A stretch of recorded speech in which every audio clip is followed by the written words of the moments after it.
Hello दोस्तों, कैसे हैं आप। आई होप आप सभी अच्छे होंगे। दोस्तों, मैं जितेंद्र कोरल आपके लिए लेकर आया हूँ दिल्ली सल्तनत के खिलजी वंश से महत्वपूर्ण प्रश्न जो कि हर एक कंपटीशन एग्जाम में पूछे जाते हैं। दोस्तों, अगर आप वीडियो पर नए हैं तो चैनल को सब्सक्राइब करें और बेल आइकन को प्रेस करें, जिससे आपको अगली वीडियो की नोटिफिकेशन मिल सके और आपकी तैयारी बेटर हो सके। दोस्तों, वीडियो बहुत ही अच्छा होने वाली, इसलिए वीडियो को स्किप ना करें और वीडियो पूरा देखें।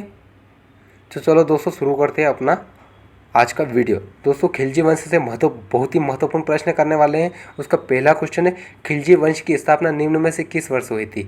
तो दोस्तों, यह हुई थी 13 जून 1290 को। 13 जून 1290 को दोस्तों खिलजी वंश की स्थापना हुई थी। और दोस्तों, जो खिलजी वंश का संस्थापक था वो जलालुद्दीन फिरोज खिलजी था। और दोस्तों, जिसका शासनकाल 1290 से 1296 ईस्वी तक चला था। और इसने अपनी राजधानी दिल्ली के निकट किलाखोरी में बनाई थी। जलालुद्दीन फिरोज खिलजी दिल्ली सल्तनत का पहला सुल्तान था जिसने राजत्व का आधार प्रजा का समर्थन माना था।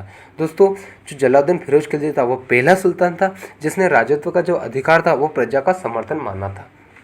दोस्तों, अगला क्वेश्चन है, खिलजी वंश की स्थापना के बाद सबसे पहले किसे राजधानी बनाया गया।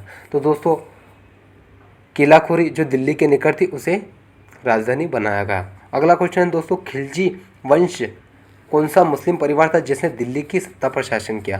तो दोस्तों, जो खिलजी वंश था वह दूसरा वंश था जिसने दिल्ली की सल्तनत पर शासन किया था। दोस्तों, पहला गुलाम वंश था, फिर दूसरा खिलजी वंश, तीसरा तुगलक वंश और चौथा लोधी वंश। कभी कभी दोस्तों ये पूछा जाता है कि दिल्ली की सल्तनत पर पहला वंश कौन सा था, दूसरा वंश कौन सा था, तीसरा वंश कौन सा था, चौथा वंश। तो आपको ध्यान रखना है, पहला वंश गुलाम वंश, दूसरा खिलजी, फिर आया तुगलक वंश तीसरे नंबर पर और चौथा था लोधी वंश। अगला क्वेश्चन दोस्तों, किस राजवंश को समाप्त कर खिलजी वंश की स्थापना हुई। तो दोस्तों, अपन ने ऊपर पढ़ा कि प्रथम जो वंश था वो गुलाम वंश था, तो गुलाम वंश को समाप्त कर खिलजी वंश की स्थापना हुई। दोस्तों, अगला क्वेश्चन दोस्तों, खिलजी वंश का संस्थापक निम्न में से कौन था।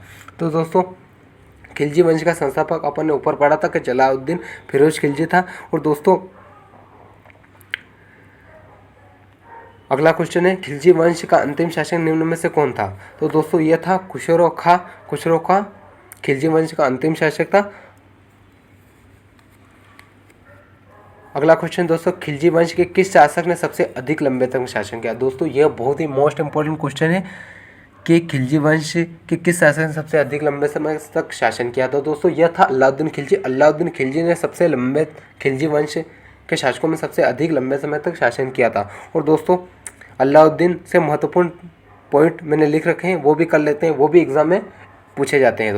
दोस्तों कभी कभी एग्जाम पूछा जाता है कि अलाउद्दीन खिलजी का मूल नाम क्या था। तो दोस्तों, जो अलाउद्दीन खिलजी का मूल नाम था वह अली गुरशपा था और जिसका शासनकाल 1296 ईस्वी से 1316 ईस्वी तक चला था। दोस्तों, अलाउद्दीन खिलजी ने सिकंदर द्वितीय सानी की उपाधि धारण की थी। दोस्तों, एग्जाम में कभी कभी ये भी पूछा जाता है कि अलाउद्दीन खिलजी ने कौन सी उपाधि धारण की थी। तो दोस्तों, उसने सिकंदर द्वितीय सानी की उपाधि धारण की थी। दोस्तों, अलाउद्दीन खिलजी प्रथम मुस्लिम सुल्तान था जिसने दक्षिण भारत पर आक्रमण किया और उसे अपने अधीन के लिए कर लिया। दोस्तों, उसने दक्षिण भारत पर आक्रमण किया और उसे अपने अधीन कर लिया और वो पहला मुस्लिम सुल्तान था जिसने दक्षिण भारत पर आक्रमण किया और उसे अपने अधीन कर लिया था। और दोस्तों, उसका सेनानायक था मलिक कपूर, वो जिसे दक्षिण विजय का श्रेय दिया जाता है। दोस्तों, इसने इस युद्ध में अलाउद्दीन खिलजी की बहुत ही मदद करी थी, इसलिए इस विजय का श्रेय उसके सेनानायक मलिक कपूर को दिया जाता है। अगला टॉपिक है दोस्तों कि अलाउद्दीन खिलजियों की नीतियों में सर्वाधिक महत्वपूर्ण बाजार नियंत्रण थी जिसका उद्देश्य अपनी विशाल सेना की आवश्यकता को पूरा करना था। दोस्तों, ये टॉपिक बहुत ही बार एग्जाम में पूछा जाता है। ये क्वेश्चन कि अलाउद्दीन खिलजी की नीतियों में सर्वाधिक महत्वपूर्ण नीति कौन सी थी या अलाउद्दीन खिलजी ने कौन सी नीति अपनाई थी। तो दोस्तों, उसने बाजार नियंत्रण नीति अपनाई थी और इस नीति का मेन उद्देश्य विशाल सेना की आवश्यकता को पूरा करना था। दोस्तों, अगला क्वेश्चन है दोस्तों, अलाउद्दीन खिलजी प्रथम सुल्तान था जिसने भूमि की माप के आधार पर लगा निर्धारित किया। दोस्तों, जो अलाउद्दीन खिलजी था वो प्रथम सुल्तान था जिसने भूमि की माप के आधार पर लगा निर्धारित किया था। दोस्तों, अगला पॉइंट है दोस्तों, अलाउद्दीन खिलजी ने सैनिकों की सीधी भर्ती तथा नगद वेतन देने की प्रथा शुरुआत की। दोस्तों, उसने क्या करा, अपने सैनिकों को सीधी भर्ती और नगद वेतन दिया जिससे उसकी सेना विशाल सेना बन गई थी। और दोस्तों, इसने अपने सैनिकों के लिए चेहरा तथा घोड़ों के लिए दाग प्रथा की भी शुरुआत की थी। दोस्तों अगला क्वेश्चन है, खिलजी वंश का अंत निम्न में किस वर्ष हुआ?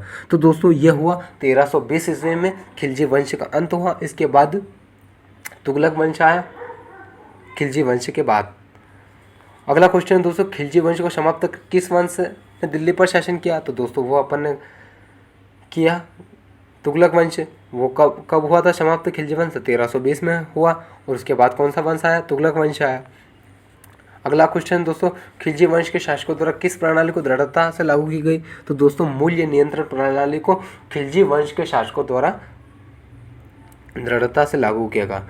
दोस्तों आपको ये वीडियो कैसी लगी? अगर वीडियो अच्छी लगी तो लाइक करें और अपने दोस्तों में शेयर करें। और हाँ दोस्तों, अगर आपको इस वीडियो की PDF चाहिए तो मैंने नीचे मेरे ब्लॉग की साइट दे रखी है, आप वहाँ से जाके देख सकते हैं।